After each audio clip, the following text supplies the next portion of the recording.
All righty. So hello, everybody. My name is Becky Russell, and I'm one of the moderators for today. And here to introduce you to our speakers.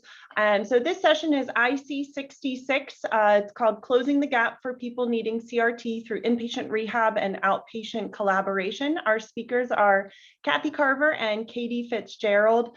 As a quick reminder, I will be providing the CEO code at the end of this session, and I will go ahead and turn it over to Cathy and Katie. Great. Thank you so much, Becky, and thank you to all the staff and folks that have put on this virtual ISS. It's a massive feat, but so far it's been a huge success. I want to thank everybody for attending this session, and I look forward to our time together today and hope to allow some time also for some conversation, though it's a little difficult with the virtual platform, but we'll make the most of it. My name is Cathy Carver, and I'm presenting today with my friend and colleague, Katie Fitzgerald. We're both physical therapists from UAB in Birmingham, Alabama. And we want to share with you what we've been working on the last couple of years is a collaboration project with Inpatient Rehab and Outpatient on the provision of CRT and trying to close the gap on some things we've experienced. So I look forward to our time together today. So here's what we hope to accomplish. We want to walk you through and maybe have you come away with some things such as 2 barriers that you may experience in trying to bridge the gap in your environment between patients receiving inpatient rehab and outpatient through that whole discharge process. We want to help you identify ways that you can start a collaboration yourselves and give you at least 2 of those ways that might be helpful. And then also identify 2 ways to help improve follow-up care after discharge from inpatient rehab to outpatient.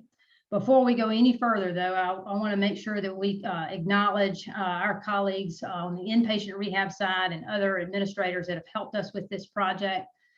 We would not have made near the progress without such a great team to work with, especially Katie Blackburn, Nathan Rudy, Vanessa Kazmarek, and all of our managers. And even higher administrators that supported this collaborative effort that is still ongoing. So I really appreciate them and their efforts and continued work we're going to get to do. So even though we're not together in person, we would love to just take a quick minute and use some of our technology to see who is with us today. So if you have a phone that you don't mind using the QR code there to just hop on and tell us who you are, how long you've been practicing in your area of practice, or you're welcome to use that URL code there to type in your browser and just tell us who you are. And then we'll come back to that at the end and let everyone know who all was here as we spend our hour together. Won't take but a minute, I promise.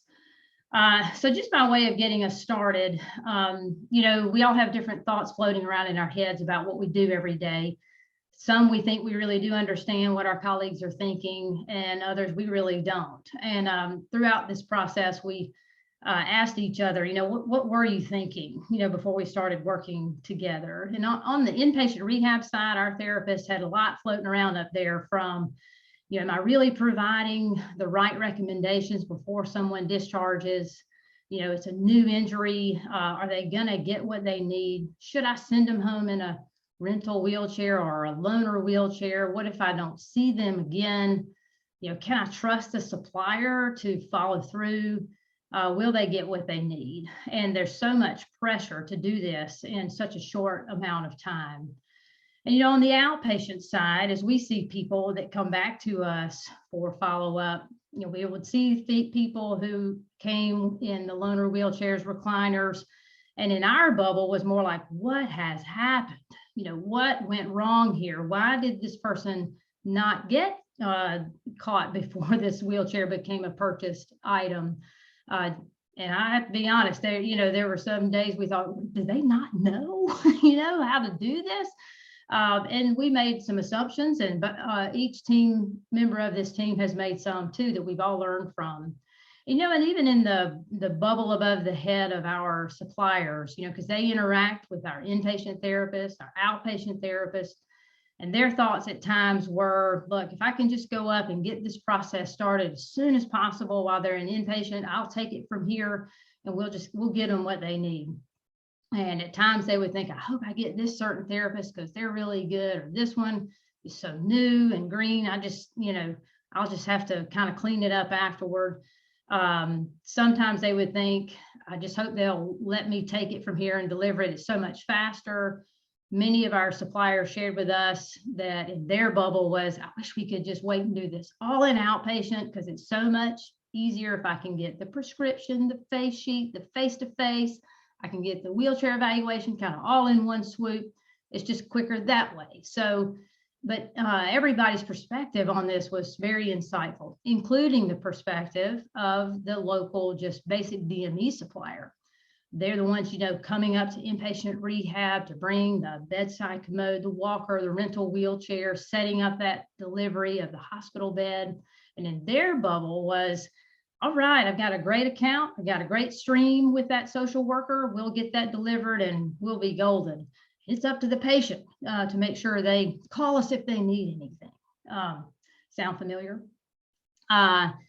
So everybody's thinking about their role in this process of the wheelchair delivery, specifically our topic today, from the inpatient through to the outpatient and delivery phase. But there were a lot of things that we began to notice that we'll share with you today that made us decide we need to get together. But just again, by way of introduction, to give you a little perspective of where Katie and I are coming from. We work at UAB Hospital in Birmingham, Alabama, which has just been named the 8th largest academic medical center in the United States. We are a comprehensive level 1 trauma center with full steam acute care, enough ICU beds. I don't think I can even count them now. We have a full inpatient rehab hospital, which is on the picture there, which take a good look at that because soon that one's going to be replaced with a brand new building going up behind it. We have a full outpatient clinic serviced by 22 outpatient therapists, PTs and OTs. We have a driving program, audiology. We have the wheelchair clinic. We have all kinds of things going on. But our wheelchair clinic specifically that we come to tell you about today is the only one in the state of Alabama that we would call comprehensive, meaning that we have dedicated clinic space with in-house demo equipment from wheelchairs to seating equipment, pressure mapping, custom molded options, and a place to do fittings and trials and all of that, and kind of full steam setup with scheduling and follow-up and that type of thing. So we're it from a comprehensive standpoint. There are other therapists throughout our state that do this type of work, but not to the extent of provision of 5 days a week by 2 part-time therapists, which if you're looking for a job, give us a call. We are definitely very, very, very busy, as you all are too. So just to give you a little context of who we are and what the environment we're going to be sharing with you today. So how did this collaboration work get started? We started paying attention to some emerging trends. We alluded to it earlier, people coming to the outpatient clinic in rental wheelchairs that had turned into purchased items. This happened twice this past month. And it, over time, those turn into rentals because no one caught it and they now can't push it. They can't load it in the car. They're having pain, pressure injuries, contractures have now developed. Maybe their home environments have changed, all of that. We also noticed that when people would come home in their first wheelchairs from inpatient rehab, that their needs had changed. They would have gained weight, lost weight, changed in function, maybe had a secondary medical complication occur. Maybe they went home with someone initially, now they live somewhere else. So things changed that affected what type of wheelchair they would need. And all this things are going on that we're noticing while we have our very first neurological physical therapy resident starting with us. And this gave us a neat window where he would be able to follow someone from inpatient rehab through to outpatient and help us catch some of these gaps and trends and see what was really happening. So this was a really neat opportunity for us to start this collaborative conversation. The time was right. So to do that, to continue thinking through this, let's see, I'm trying to advance us. There we go. It was a good idea. Let's see, did I go too fast? No, there we go. Okay. To look at both sides of the coin of inpatient and outpatient services a little deeper. So when taking a minute to look at things from the outpatient perspective, which is what Katie and I brought to the table, our needs were, we needed access to demo equipment relatively quickly at times. And our setup is each in the inpatient rehab setting and outpatient setting have our own backs and cushions, but we shared wheelchairs, K5s, tilting spaces, and variety of power wheelchairs in different levels and setups.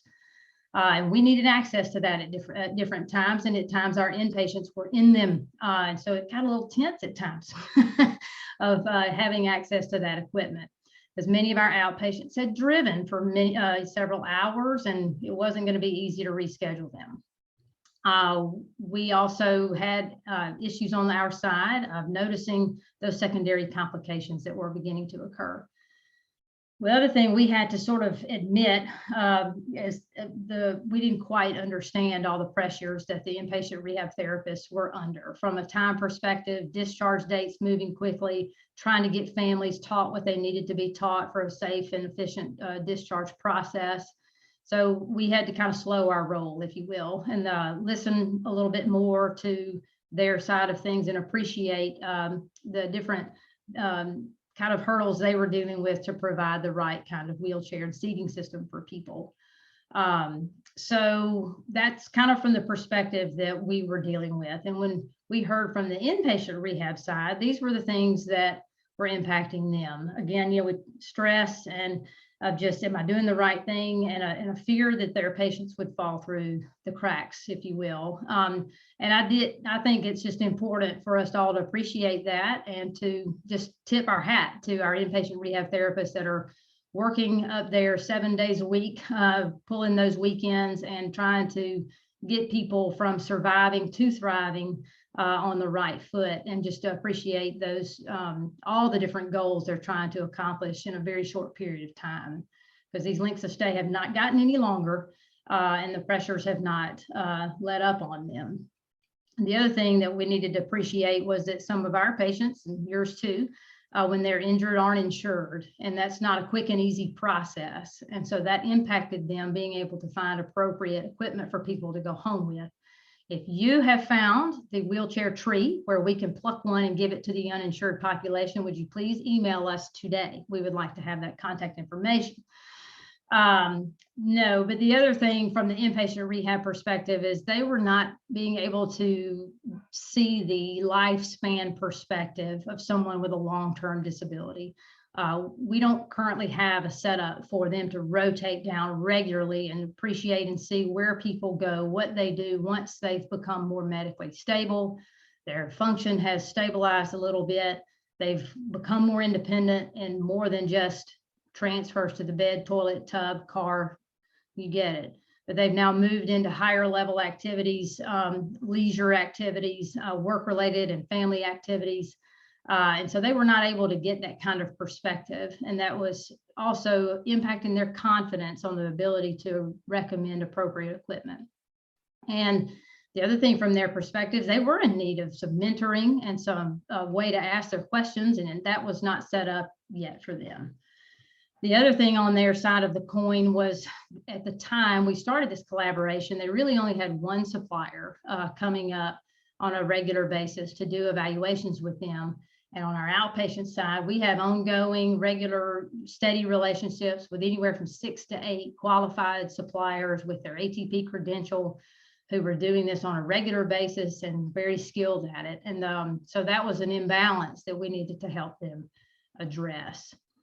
So all of these barriers and different things we were noticing needed to get addressed. And where do you start except start talking?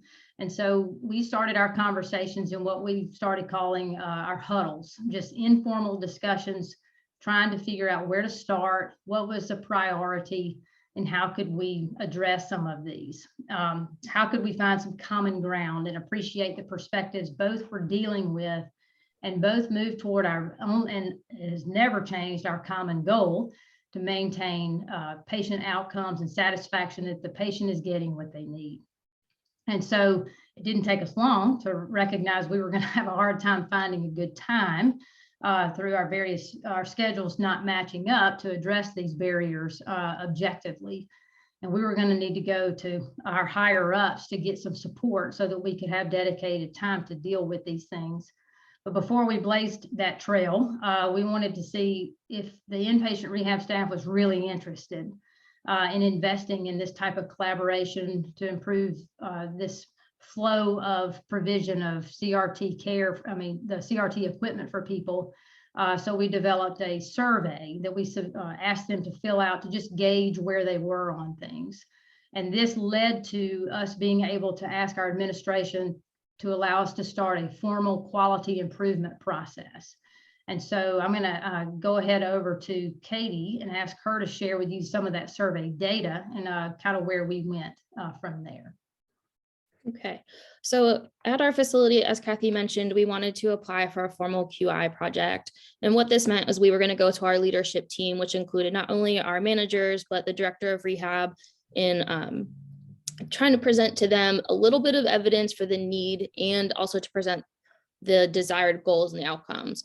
And so, as Cathy mentioned, she and I are a very small team in the outpatient side, and we wanted to kind of capture the feelings from our inpatient colleagues. So when we sent this survey out, it was anonymous. The best answer that we got was 100% of those who responded were absolutely interested in collaborating in some way with us. And the way that we wanted to demonstrate there would be a need for this is we asked them about their confidence in different areas of CRT. And so we asked about their confidence with prescription of power chairs, specifically group 2s, group 3s, and alternative drives.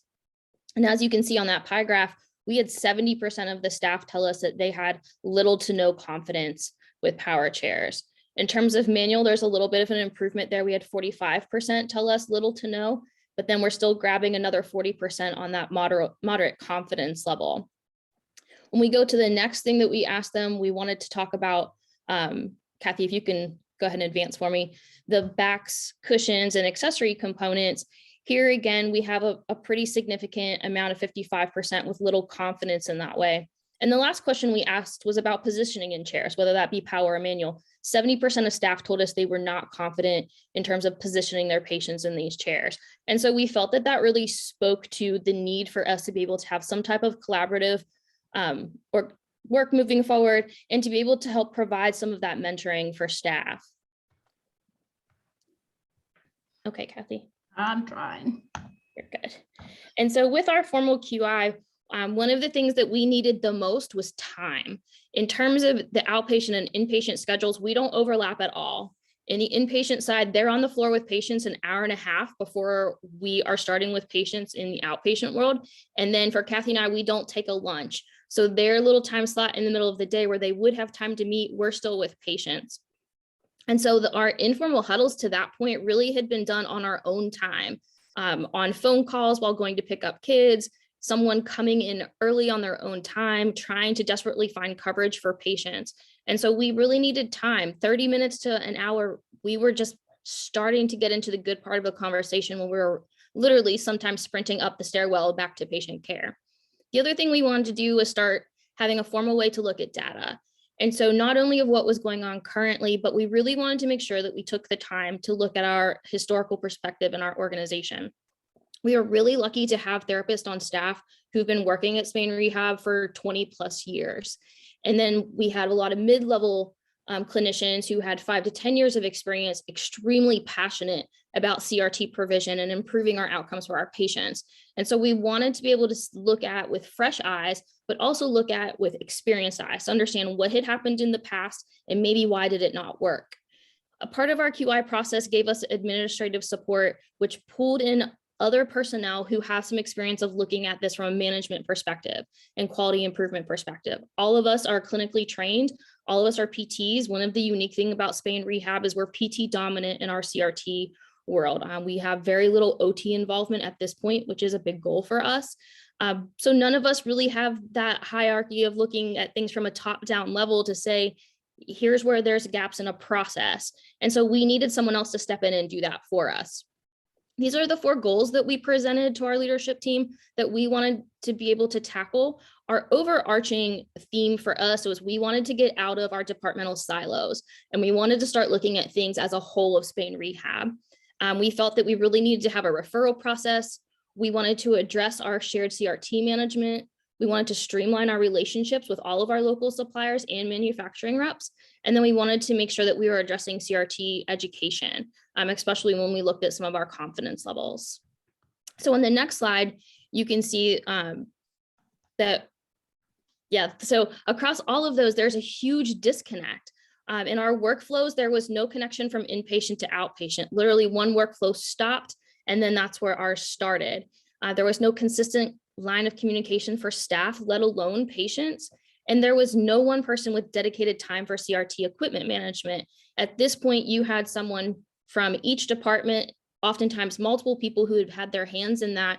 And when you have different goals and outlooks for the need for that, when somebody's in there and then the next person walks in and they're trying to undo and redo something, it just really was not coordinated.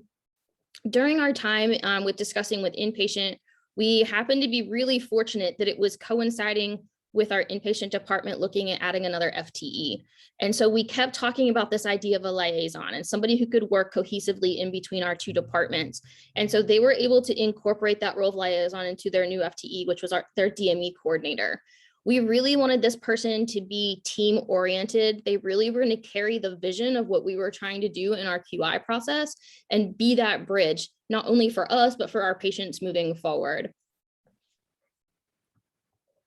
And so when we started to break some things down, one of the things we noticed with some of our historical data and with our workflow diagrams, not only was there no connection, but everything to date had been done was person specific.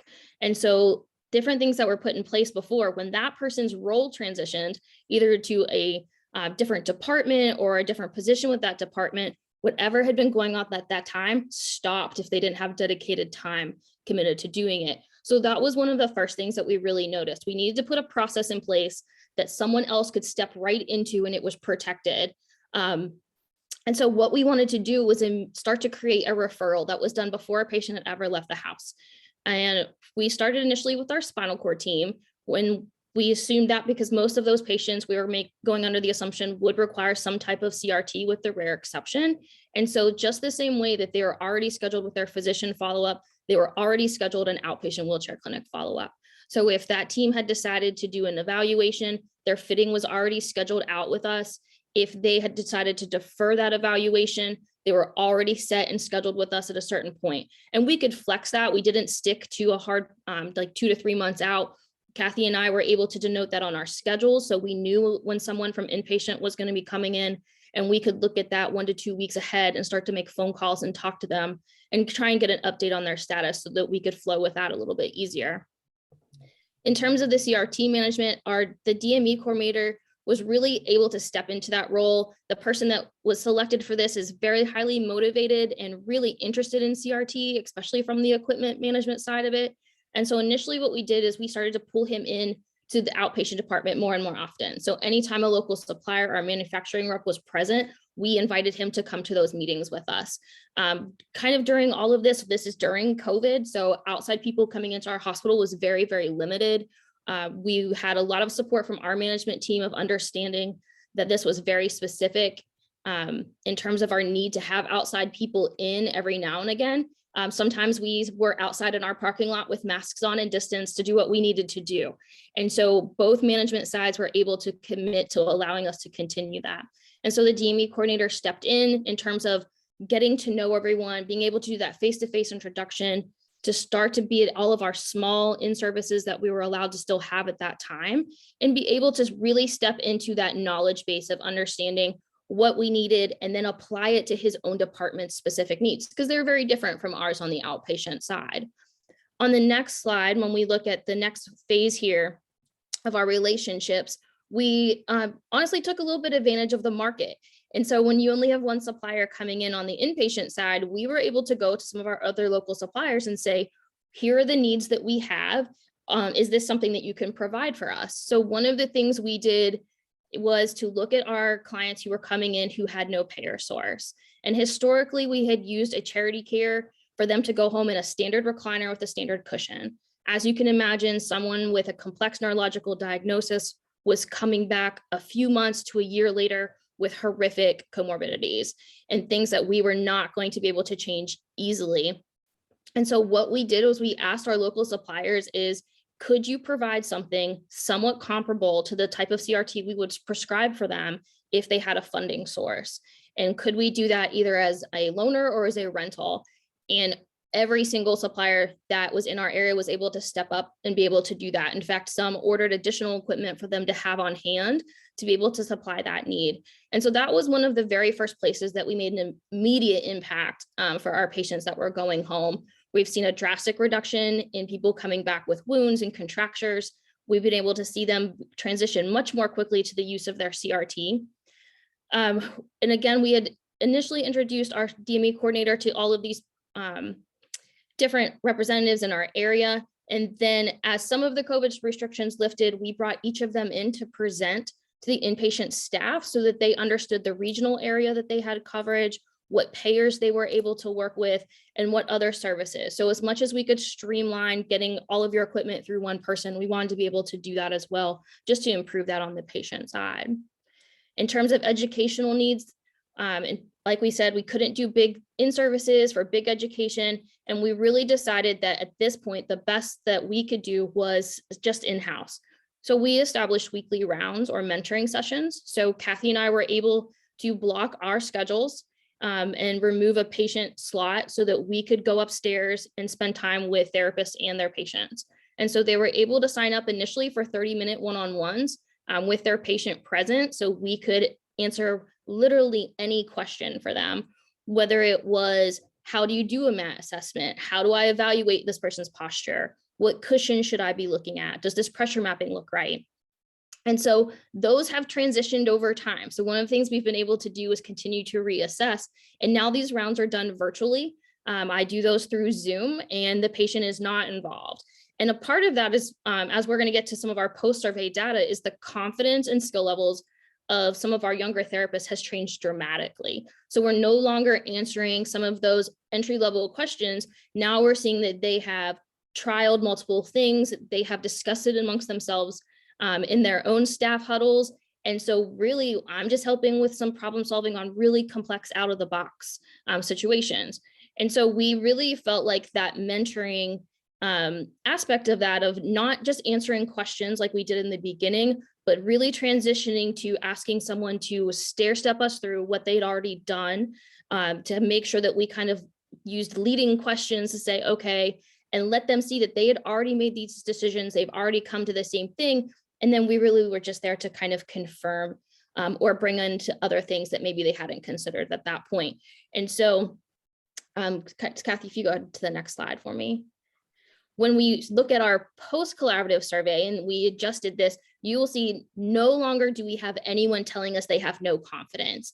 And that is, I think, one of the most telling things of being able to see a staff that feels really good about what the decisions that they're making are moving forward. So now when you look at our confidence with power chairs, you now see a big green area of someone saying they're completely comfortable.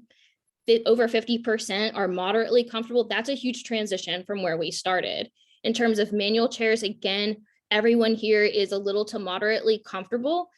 We did think it was unique that we didn't have the same amount saying completely comfortable, with one caveat. So 70% of the staff that answered this survey were present at the beginning. Some of our most senior staff who were there at the beginning are now in a case management role. And those were other clinicians with 15 to 20 plus experience with CRT. And so we kind of extrapolated that that may be the reason that we saw that change. On the next slide, you can see in terms of confidence with backs and cushions, almost evenly split between a little and moderate. And then confidence with positioning, this is a huge change, that 70% are moderately comfortable and another 23% are completely comfortable with positioning. And so we really felt like those one-on-one sessions and our availability to come up and provide mentoring had been able to make a really big impact. So before we go further, there's a question in the chat about the background of our DME coordinator. Do you want to talk a little bit about that, Katie, on kind of how we in our huddles sort of help develop the job description and kind of what his background is? Sure. So when we did that, so it obviously is a very big conversation. And unfortunately, without our inpatient staff here, we're not really able to speak for them in that regard. We can tell you that that person was selected from our clinical staff, and that person is currently pending their ATP. So with a lot of clinical experience, they were a PTA by training, and he has a much bigger role outside of just this DME liaison for us. So I hope that answers your question without me speaking in a way that really I'm probably not the best person to answer that question. Well, and that's kind of what I would say. And I would say that his job description, if you will, is gradually morphing as our collaboration morphs. He does not see patients for inpatient right now. And then he comes down and meets with us in outpatient once a week for that liaison role. And then as we continue to develop, I think his development will also change. You know, and when we talked earlier about recognizing the need to have a process that was process dependent and not person dependent, we learned very quickly that if we hinge everything on what our liaison as an individual does, if he were to leave or change positions, it all went with him, if you will, that position. So we really wanted to work hard for a process that stayed, whether anyone came and went. And I see a couple of other questions that I think we can answer as we go and then come back to and sort of summarize. So I really appreciate the interaction in the chat. You guys keep that up. So just, you know, I think hopefully that's been helpful to see what our inpatient staff and how they're growing and developing, and, you know, improving just on thought processes. And one of your questions had to do with how do you decide things, and that was our inpatient therapist questions too. When do we do a full CRT evaluation for a newly injured person, and when do we wait? $1 million question. And we continue to try to help with those clinical decisions. So each phase we would go through, we would try to think back to, all right, let's evaluate, let's reevaluate. Are we on track? Are we keeping the patient in the front? And are we addressing the goals? And one of the big ones to try to develop was that referral process. So do we need to pause on the evaluation and send that to outpatient? Do we evaluate and then send them to outpatient for a follow-up fitting? How do we do that? And how do we track if that's working or not? So we put together just an informal spreadsheet, tracking sheet. And what I wanted to share with you was what occurred over 2021. We were able to track about 30 of those patients. I think there was a few others in there, but as we were developing our tracking process, we recognized it was not perfect and we didn't catch everybody. But just to give you a little informal summary of those folks. So we had 30 people that we tracked. Of those, we had, I'm going to get to where I can see my numbers and give them to you exactly. We had, you all, 5 of them were evaluations that got delayed to outpatient. Maybe they were changing, maybe they were uncertain of if doing a formal eval was the right time. 18 of them got evaluations done while they were in inpatient rehab. Of those 18, 8 fittings were finished in outpatient therapy, where we did the fitting in the clinic. And in this process, we're still refining, okay, who did the evaluation, who has that evaluation? Can we go back and see what the recommendations were? Is that what came? Were the goals met? That whole thing. So streamlining, finding those notes in the EMR, making sure everything occurred as it should. So backing up, of those 18 evals that were done in inpatient, 8 were done in outpatient, 5 got delivered to the home. 2 of those patients went to a skilled nursing facility, so their evaluations were canceled. 4 of them are still pending insurance coverage, which those were likely done, you know, in the last couple of months of the year. 7 of our 30 that we tracked ended up canceling their orders. They either improved and no longer needed anything, they got something on their own, or just decided to move on for whatever reason. 2 of them returned their loaners and that type of thing. So 7 out of 30 didn't need anything by the time they had gotten discharged and settled and made their improvements through therapy. Of those that we did the fittings for that got power chairs, there were at least 2 or 3 that got power functions that they probably did not need anymore by the time they got to us. They still needed power, but they had made improvements on being able to do an independent pressure relief. Spasms had improved, hand function had improved, lower extremity edema had improved. So some of them, by the time it shows up for fitting, it got a little, okay, what's going on? Is this okay? You know, type thing, that this person's getting potentially more than they would have gotten had we done the evaluation that day in outpatient rehab. So those are some of the hard questions that we're trying to answer and deal with, from not only from a effective CRT provision standpoint, ethically, from a team perspective, trying to make sure we're being good stewards of someone's insurance coverage and making sure our patients are educated through this process, you know, because I failed to mention that they also have a bubble above their head where they're likely spinning about all kinds of things as they discharge from rehab. And then I just have to trust that these folks have my best interest. They're going to guide me well and help me make good decisions. So other thing that's of note, remember how we said there was really only one supplier going up to do those evaluations? Well, at the end of 2021, we had a total of 6 that had rotated up there. And the sort of spread was 2 had gotten 8 of those evaluations each, 2 had gotten 4 each, and 2 of them had gotten 2 of those evaluations. So we have 2 national companies, we have 2 regional companies, and we have 2 or 3 local companies that are also now going up there. So our inpatient rehab therapists are gradually developing those relationships, learning to ask the questions of their suppliers, and learning to develop those critical thinking skills about CRT provision that they did not have a couple of years ago. So that's, again, good progress in this collaboration. It still always has to come back to, let's make sure our patient stays in the middle and that we take care of what the ultimate goal is for them, and that's getting them what they need at the right time. So that's kind of what we were able to track. And again, as we evaluate, assess, and grow from this, refining our tracking process and kind of developing where, closing the gap a little further down to see where we may be dropping some things and needing to improve our own skills.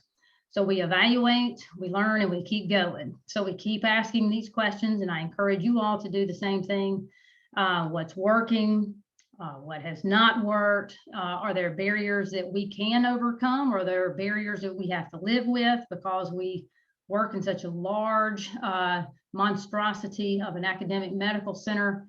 I have to admit, it's hard for me to admit that there are some things we're just not going to be able to change. So we may have to find a way around it, under it, over it. I don't know. You know, there's ways to deal with that and choose the barriers wisely. And we've learned that, you know, if we can identify some barriers early on and compromise relatively quickly, we can problem solve around them and keep going. And we've talked about being a good steward of someone's benefits. The other thing that's been super helpful through this collaboration is ongoing dialogue with our suppliers.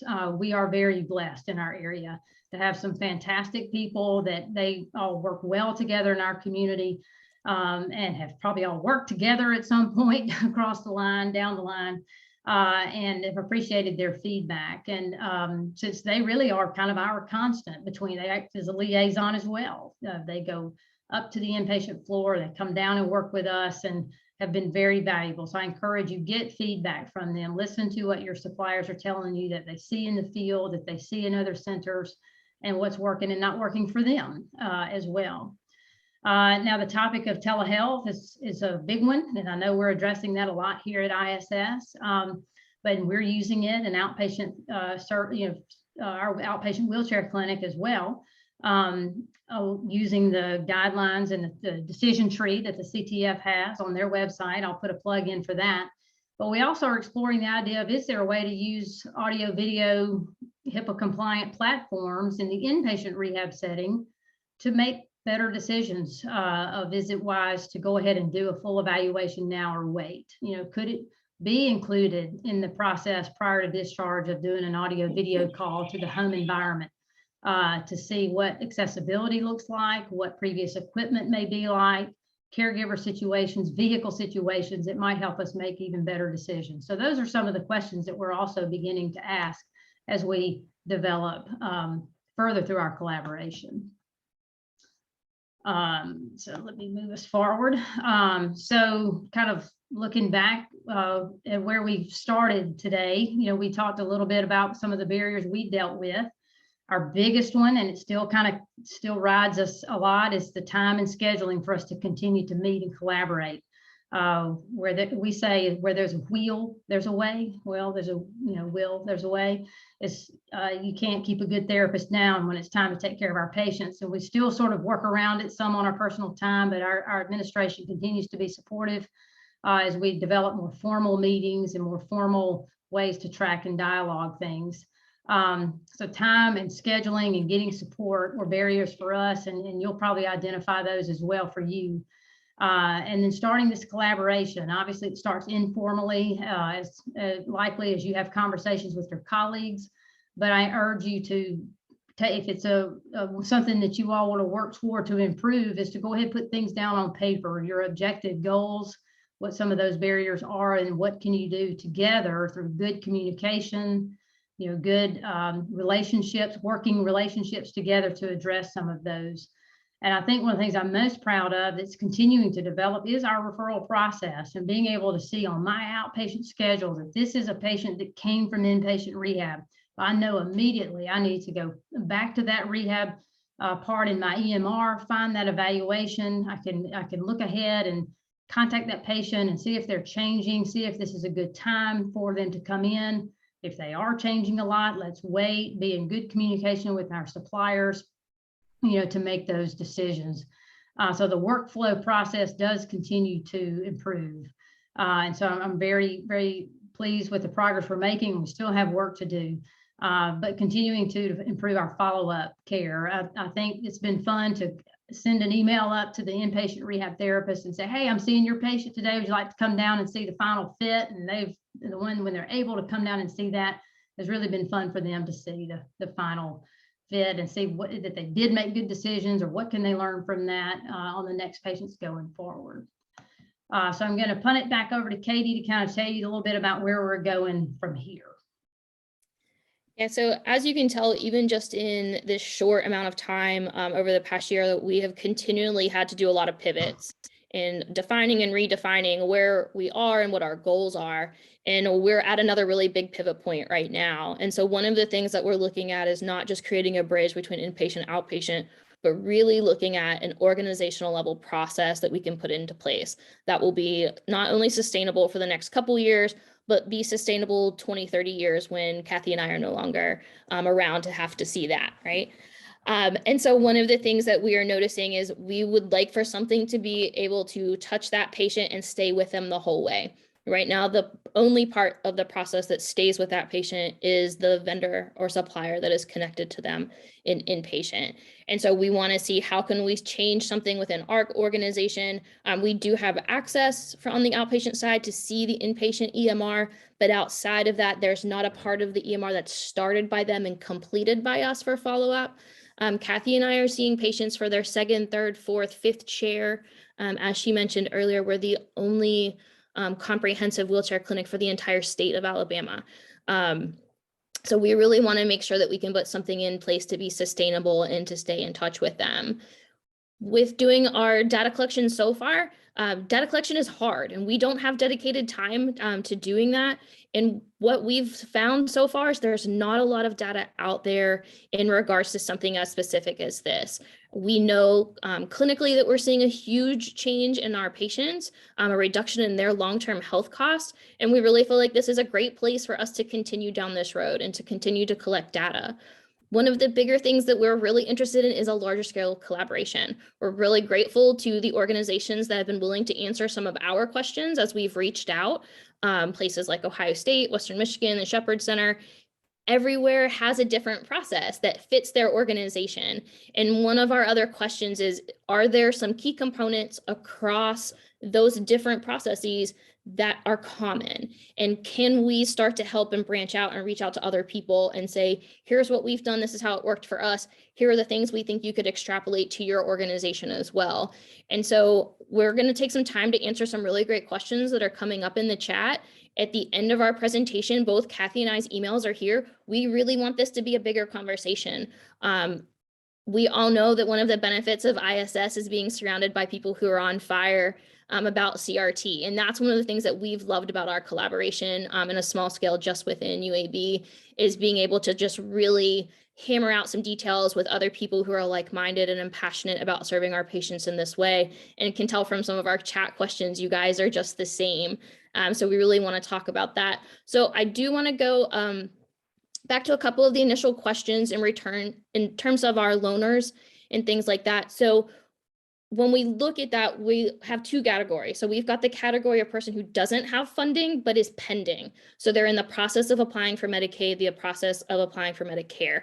And so in terms of that, those suppliers know that they're going to have an end sale. Someone had asked in regards to them being able to provide equipment for free. Really, they're not. Eventually there is an end sale for them in that category. Because we're the only large scale wheelchair clinic, we do have the benefit of people coming back saying, I have a chair I'm not using anymore. I now have 2 other standbys in addition to my most recent. What can I do with this chair? It's in really good shape. And so we have this really massive network of people willing to donate older frames. We've got suppliers who are willing to take a look at them and kind of vet if they're still safe and appropriate, and then we can change and add components to it. So most of them overall are not providing things for free. For our clients who do not have funding and will not ever be able to do funding, we do have a few different means of us finding donated equipment for them. So whether that is a prior user, we have a local organization where people can donate their equipment, and that helps serve all of Alabama in regards to even more than just CRT. So we're not asking our suppliers to provide anything for free.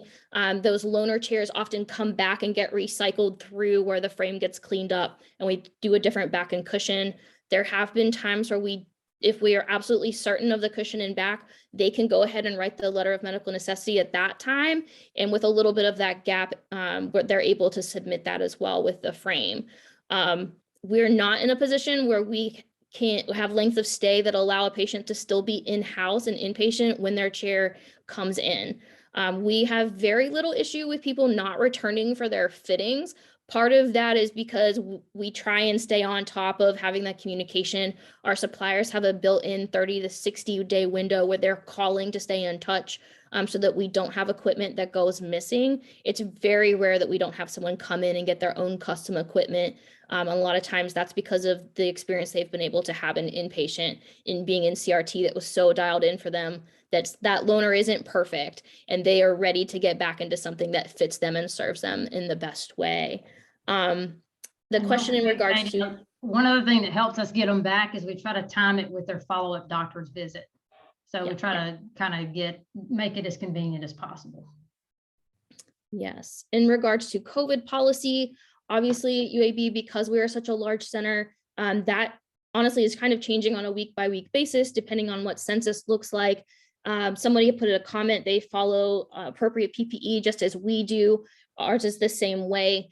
Because they're serving a need for that patient, they are allowed to come in for those evaluations as long as they wear the appropriate PPE. We have some other requirements for people to come in regards to their health status. Let's see. While you're reading a couple, can I make our shameless plug for future?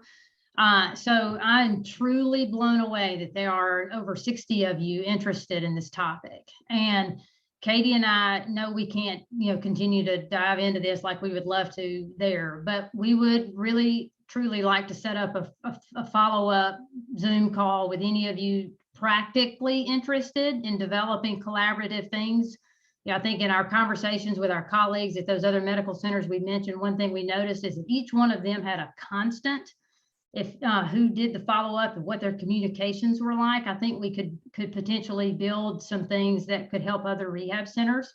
So if you're interested in further developing this conversation on collaborating in the continuum of care from inpatient rehab to outpatient, I have also tried to set up a call with Mary Shea and Jessica from their talk this morning on the wheelchair service provision guide updates. I think it'd be neat to consider this continuum into the wheelchair service provision guide idea. But also just, we'd like to further this from a practical and follow-up standpoint. So please email either one of us. And once we get a few names that might be interested, we'll set up a further call on a later date and see what we can do. Yeah, I mean, really great comments still coming in. Thank you guys for all the really positive feedback. The one thing I do want to say in regards to our patients who go with home health, we have an agreement with a few home health suppliers, but one thing I would also say is most home health companies don't have someone who provides specialty service in terms of CRT. And so if someone is on that follow-up list, it's time for them to come back with their fitting. You can reach out to that home health company and ask, do you have someone qualified to provide specialty service for a wheelchair fitting? If they say no, then that home health company can approve for them to come to outpatient for them to see you. That's how we kind of work that on new home health companies that come in. The other thing that Cathy and I have offered is to be available via telehealth.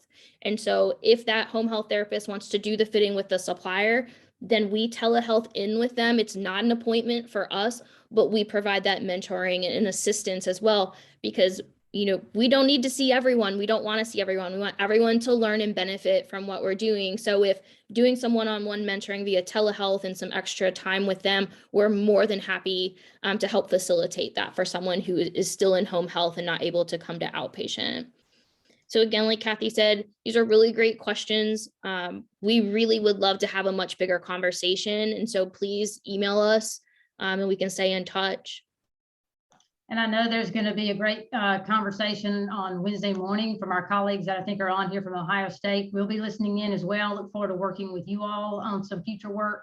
And we do just together appreciate being able to be here and have a great ISS. And we look forward to hearing from you. Thank you so much for such a great presentation, Cathy and Katie. So I have the CEU.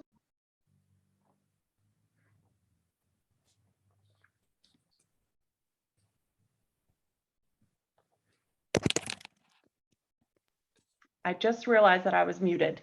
I have placed the CEU code into the chat box, and it is, I'll also say it out loud, it is S7L7UJ. And thank you so much for a great presentation, Cathy and Katie. We appreciate any feedback on this as well, and we can take it. Katie rocks. Thank you, Katie, for all your work today too. Thank you.